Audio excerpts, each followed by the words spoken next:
He's always. Yeah. She has horses to feed and she's coming from Brunswick, so I understand that. I understand that pain. You'll have last week. All right, we are live. Welcome, everybody, to the June Capitalized Albany Corporation meeting. I appreciate you being here. We have the agenda in front of us. Welcome, everybody, to the June Capitalized Albany meeting, board meeting. You have the agenda in front of us. What we think will be an efficient meeting. We do have a series of updates that we discussed today. And then we're going to go to executive session to discuss current matters requiring some level of confidentiality. Okay, so the first order of business is review the minutes of May 19th. Can I get a motion, please? So move. A second. Second. All those in favor? Aye. Very unanimous. And now, actually, corporation update. Good morning, everyone. So the first update this morning is under the guise of staff development and agency compliance. So we can kick it to that slide.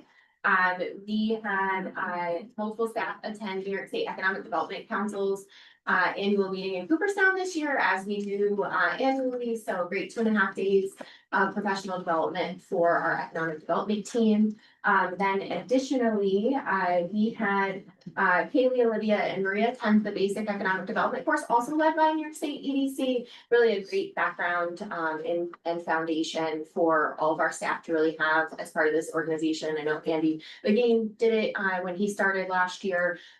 So even the non-economic development staff really would have that broad-based approach in terms of our organization. So that's a 4 or 5 day course. Yeah. So staff was out, on that, significant commitment. I heard there was an extensive group project, that folks had to do and present at the end of it about micron, I think. And so, I think staff found that fulfilling and I think at this point, everybody has taken that. So if people are interested in their certified economic developer, they can move on to the next parts of the series in terms of the International Economic Development Council as far as that certification as well. And then under agency compliance, still staying on this slide, we did receive a letter from the authority's budget office earlier this year on April 23rd. Indicating that they had reviewed the Capitalized Albany website for compliance. I think it was for the 2023 year. Mm-hmm. So for the 2023 year, while the letter did indicate that we had most of the items that are required in terms of compliance, it did walk through a number of areas that, where we could improve our reporting, things related to the name change from Capitalized Albany, because we had our articles of incorporation from ALDC, but the paperwork for the update wasn't attached to that. Reports on operations for annually, we made updates to that for 2022, 2023, and 2024, so that while their audit was only for 2023, that we'd be covered moving forward and know what to post for the next year. Committee schedules, committee meeting schedules, those are all posted for all 3 years at this point that are required on our website. Adding direct links to the management's assessment of authority's internal control structure. Those items are typically in our board material packets when we address them on an annual basis, but pulling them out and having them as standalone links, as well as indicating that there was no independent audit management letter. We don't have a management letter because that is more of a negative type of thing in terms of an audit. So indicating on the website that there is no management letter there, which is different from the management discussion and analysis that would be typically in our audit as well. List of our real property owned by the authority. We've had that for all of the other years. 2023, I think, just had an accidental mislink to a different document on the website. So we got that up. And then the annual investment reports for 3 years. Providing grade points analysis that they provided on our investments all throughout the years. So that response was provided in early June. The authority's budget office confirmed receipt. I don't believe we've heard anything additional on that, but they did confirm receipt of our letter. We, provided a very detailed letter, thanks to Maria and all of her hard work on this. Being able to respond and say, we provided direct links to everything that we added, stated and provided this. This is a standard matter, of course, they've been working through, IBAs and economic development agencies across the state, and so you just kind of get randomly selected over the years. And pretty much everybody gets a letter saying they need something additional. So we're up to speed at this point in time, and good to go on that. I think I have one more. Yeah, so is that the letter addressed to the board, or does the report and management's response go to our audit committee? Is it their purview? Is there some nexus to the board? Normally with there's an external audit, there's something that comes to a governing body. So how does that So work? the letter came to both Anders and I directly via email. In terms of the response being required within that monthly time. I don't mean response to them, I mean response would be, I guess, to Anders, that here's their findings and here's the management response. Yeah. Just something that you may want to consider from a good governance, and having it be documented along the way. Perfect. Yeah, we can bring the letter and the response to audit committee. And one point, in these letters, and I'm involved with a lot of entities that get them. So there's one sentence at the end that says either you're missing a lot, basically, or there's one sentence that says, there's three sentences at the end. One is everything's online, you found it. The other is you're missing a lot and you need a lot more attention, basically. And then the third one is what we got. And it says, we've concluded that the authority is posting most of the required information on its website. And a lot of the stuff that Ashley talked about is stuff that it's there, but it takes somebody more time to find it. If anything, we might post too much stuff. If you've been on our website recently, it's an enormous, in some levels, Maria, to find things I made it a little bit. that are there. So, So, the auditor had probably for now, 16 years, we've been We posting did. every single document related to the board on our website. If you've been there, you can go through every year, all the board materials, all the audit reports, everything. I think we're going probably too far in the amount of years that we need to maintain, which would probably maybe result in a better audit if they ever looked at us again, because it'd be a little bit more focused and easier for someone looking from the outside who doesn't know us at all. Right. To find things. So that's maybe one point that I took away when I saw it. Yeah. it was a little bit overwhelming, and after discussing with Ashley and Mike and looking and actually inquiring of the ADO. You only need the 3 years up there. It's actually, I believe, 2, but we have the 3 years up there. And now it's condensed a little bit more, so it's a little bit easier to navigate that way. Yeah, as Tom said, we had the majority of the information on the website in materials packets. It was mainly creating direct links, creating the ability for someone to say, this is exactly what the title says, and click it, and there it is. Just to make it as easily and readily accessible as possible. Well, it takes a little effort, but to take down unnecessary information when it gets scaled for the requirements is everybody's interest. So it's a little tedious part of it. So we'll bring that to audit committee. I think there was a number of things in the process that we will likely want to discuss with the audit committee in terms of statements the auditor may need to make related to investments and things in the future. We didn't go through the process of having them revise or update any of the existing audits, but there may be additional language that they want the auditor to comment on the investments in the future. So those are things that we can provide for feedback to the audit committee and take a look at when we do a scope of work for next year. In terms under the header of agency compliance, we also did our new board member orientation for Sheila and Al. So congratulations, they've gone through their official board member orientation. And I've heard a number of folks have been doing their ABO training as well to get up to speed on that. If folks are a new member, they need to take it within the first 12 months of their tenure here. So just anybody who needs to catch up on that. And then I think the best practice is a refresh every 3 years or so. But I think many of you have done that very, very recently. We've been pretty persistent on it. So I think when we go through that this year, we'll find that everybody's had one within the past year or so. So moving on, I think we are on state grants. As you're aware, the consolidated funding application process happens annually. We're on about round 14, I think, at this point in time. Staff in Capitalized Albany is continuing to serve as the local liaison for the city of Albany applicants.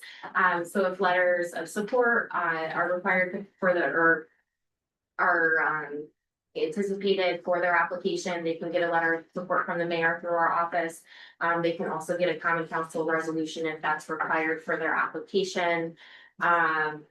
The deadline is July 31st at 4 p.m. We are accepting intake forms to review those projects. And Kaylee, do you want to talk a little bit more about the process? Those project intake forms will be due this Thursday at the end of business day here to our office if you are looking for any of those opportunities. Otherwise, I think that's it. We did a staff workshop in conjunction with Albany Black Chamber and Empire State Development. I think that's 2 years running that we've had that partnership. It's worked really well for us. It's a great venue, a great location. And then it's pushed out by multiple entities as well. We did that last Wednesday. We're also looking at with Empire State Development, other technical assistance workshop opportunities that we can continue in the future. With respect to the Championing Albany's potential initiative. So, assuming that there's some sort of application or some sort of process in the future for projects to go through, being able to increase capacity, on a citywide basis for groups that seek funding under that portal. So I think we would look at our role as more general. I think we wouldn't kick that off until we know more details about that process, but we try to keep it broad-based, initial capacity building steps on the workshops. No, it's interesting. In the CFA, could you talk a little bit? Yeah, we've had a few different community members at the and neighborhood associations kind of toil around with some ideas at the workshop last week. We had quite a few folks interested, but maybe not fully prepared to apply for this year, but ready for next year as well. And then I believe the city, one of the departments in the city had a few applications as well. There's maybe 4 or 5 city applications potentially in the queue. Yeah. And then I've been seeing some intake forms, I think, hitting our development inbox so that they're a little early, or at least questions about them. Because we get these intake forms now so that we can go to the common council with information on the projects. Project applicants come with us. They're to answer any of the more detailed specific questions about their projects, and we're there to more cover the overall CFA process and those general items. But we'll go back to them mid-July and then be ready to have the resolutions in hand. We kick them back to everybody before the end of the month. So same as each year, but trying to supplement, I think, the process moving forward with some additional workshops. So, to get support from the city, the common council passes a resolution and the mayor provides a support letter. Is that what you? Yeah, so certain applications like the historic preservation, or well, actually that's not a great one, but the environmental protection fund program, I think with the parks application, because it's like parks land, things like that, they require a municipal resolution. So certain applications require it. For others, it might be helpful to just show support and competitiveness that the municipality supports it. But a few of them, it's kind of required, it's a benchmark requirement to get through the process. And the applications process, the window closes this week. The window closes for our internal process this week, and then the CFA process closes at the end of July. And we've received some interest. Yes.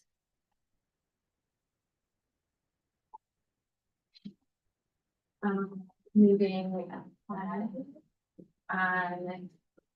We wanted to provide some good upfront news because I think we have some tough discussion later on. But some of the good upfront news is that I booked directly through the Capitalized Albany staff. We've had a number of different entities hosting some amazing events at Clinton Market.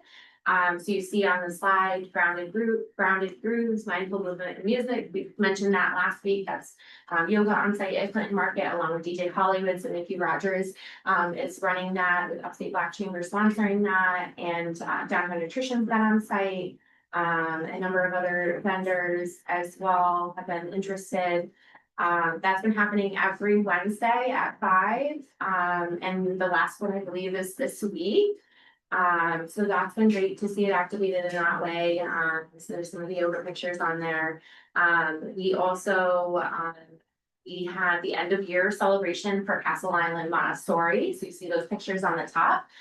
If you remember from the grand opening, we had the Castle Island Montessori kids at our grand opening and run through the pop test sprinklers for the inaugural spray.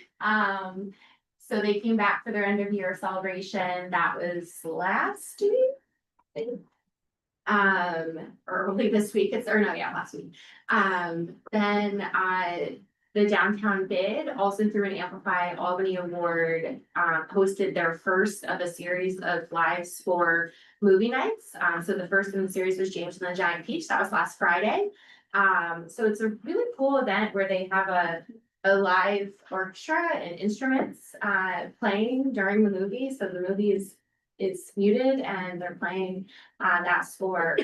So those will be happening each Friday for how many Fridays? Once a month for the next 2 months. Yeah, I think the third Friday of the month. Where do they put the screen? I believe it's on like, if you're looking at the picture of the band in front of one of the trailers, I believe it's like to your right. Okay. Do they have seats or do they have some? How do they do it? I think it's BYO. You bring your own chair? Bring your own seat. I think so. I looked at a few of the pictures and things and yeah, I think people looked like they had camp chairs and they brought them out themselves. We're also looking at potential like movable seating there that we can store in the red shipping container that we can have on the site. Just have, bistro chairs and tables. Yeah. Does the Albany Symphony provide the music? I believe it was 3 different artists that the downtown bid used. They have some local groups that they're on with. It says the orchestra.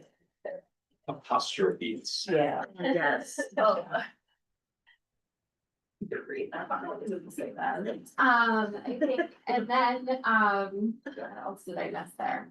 The city hosted a Make Music Day all throughout, the city. One of the venues for that was Clinton Market Collective as well. So we had a number of different, musicians on our site as well as face painting and other activities. So all in all, through sort of the staff led, these were things in the queue, prior to Relentless coming on board. Staff has been booking these events and having these happen through local groups. Relentless has been on site, as far as the staff presence there for some of the assistance that some of the groups may need during it, and make sure that if they need anything that we have them on hand. What is the term of that contract and what are they doing? So for the Relentless contract, Yeah. so their events management and operations of the site, we do have an MOU for maintenance. I do want to talk about this a little bit more in depth in executive session because it's related to the. Got it. It's great to see the Upstate Black Chamber support this event. How has other sponsorships been? Sponsorships, hasn't, so they're working on, they've been working on, setting up the website, setting up the social media first. That had been the first launch. We can go into a little bit more detail. Sponsorships are not, in process yet. All right, well, Anthony, I appreciate that support. I think that underlying underwriting is critical to getting this up to And hopefully that inspires more financial contributions, and obviously you have to have a good event to inspire financial support. So I'll do this, but thank you for that. Absolutely. There's been early talk about more later this summer, so I'll check it with you. Thank you to Hollywood about that. And there is a small fee associated with each of the events posted on the site. It's really dictated by the number of hours used, the number of days used and whatnot. So we have been working to reflect those as we look at individual events. And we have more in the pipeline for folks working through the process. But we'll talk about that a little bit more later on. Jump to just traditional business development. You see the last 4 movie nights on the slide. So that was one of our most recent Amplify Albany Awards. One of our most recent Amplify Albany Awards was through Tuesday, hosted by the Trinity Alliance in the South End. I believe that's the photos on the left hand of the slide.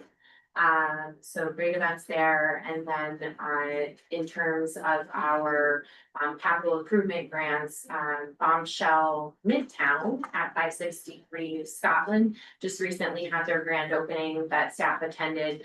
They're a building improvement grant to assist with that project over in Midtown. The salons. And Bombshell has multiple locations even within the city of Baltimore. It's a great local business.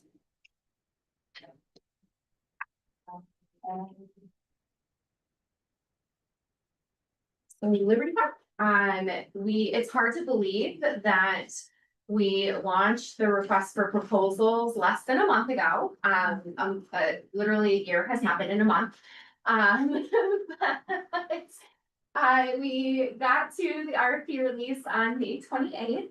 Officially, we did work, we didn't have Baker officially under contract at that point in time, but they were, talking with us and providing, guidance and direction as part of this process. But a lot of the arrangements that we made in terms of press, that was handled by Mike directly internally. So we coordinated, we had interviews with Channel 10, Channel 13, and we also embargoed the information or offered to embargo it with both the Times Union and the Albany Business Review. Each of them covered it and ran that. And then we'll go in a little bit more of the specifics of the internal details of the marketing process and whatnot, and strategic communications and executive session. But as of right now, we are continuing to market. We have a pre-bid webinar yesterday. Had a number of attendees on that. We're able to answer questions through that process. We will go through a formal Q&A posting where we will write out the questions. We've received more than a dozen questions from folks to date that we'll post. This is the initial part of the Q&A process. There's another opportunity for Q&A as a follow-up to site visits, which are currently scheduled for July 15th and 16th of this year. And then as a reminder, the deadline is August 26th. So we have about 2 more months on the time frame. And we're hearing great interest, locally, regionally, and we'll talk a little bit more in a minute.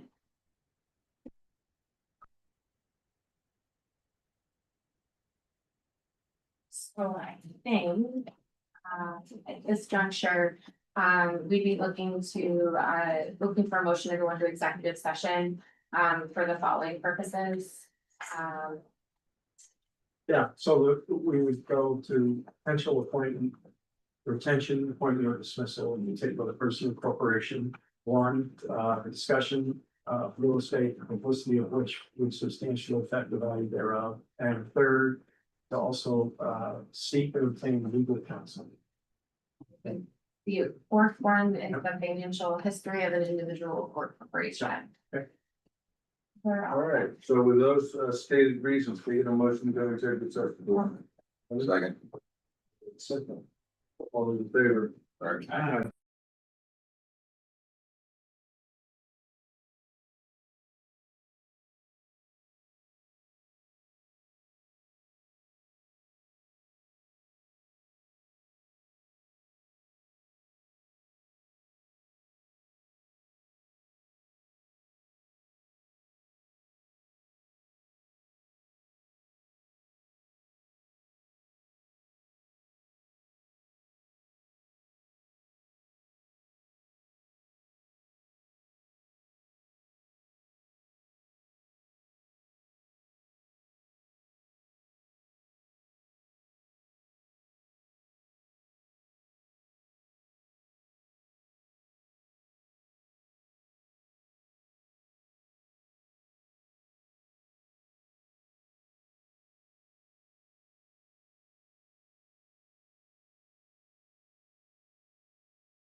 Okay, we're back. All right, so we left executive session. Can I get a summary of, no actions were taken? No We action. discussed certain matters of, confidentiality related to contracts, state disposition. We discussed the matters for which we went into executive session, including, potential, appointment or retention of certain individual corporation, the financial history of certain individual corporation, and then, sought and obtained legal counsel. Great. All right. Is there, anything else for the board?